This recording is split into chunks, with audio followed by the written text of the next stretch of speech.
যুগ যুগ ধরে ক্রিকেটার আর বলিউড নায়িকাদের অজস্র সফল ব্যর্থ প্রেম কাহিনী রয়েছে।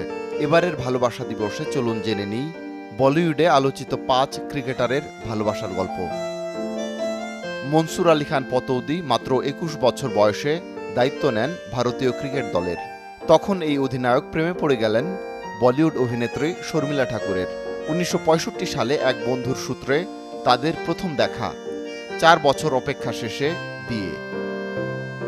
৮০ দশকের শুরুতে কোনো এক ভারত সফরে ওয়েস্ট ইন্ডিজ দলের এক আকর্ষণীয় পুরুষের প্রেমে পড়েছিলেন উঠতি ভারতীয় অভিনেত্রী নীনা গুপ্তা।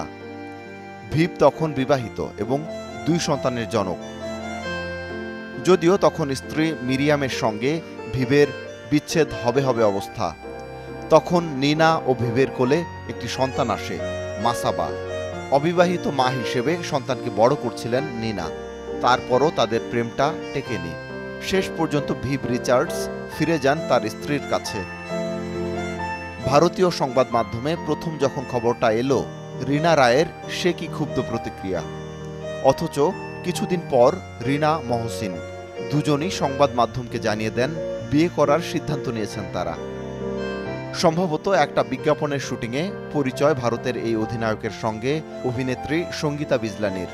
বিজলানির রূপে প্রথমবারেই ঘায়েল আজহার। বছর খানেক প্রেমের পর দুজনকে বিয়ের সিদ্ধান্ত নেন। ২০১৩ সালে একটি বিজ্ঞাপনের শুটিংয়ে পরিচয় বিরাট কোহলি ও আনুশকা শর্মার। এর ৪ বছর পর ২০১৭ সালে বিয়ে করেন দুজন।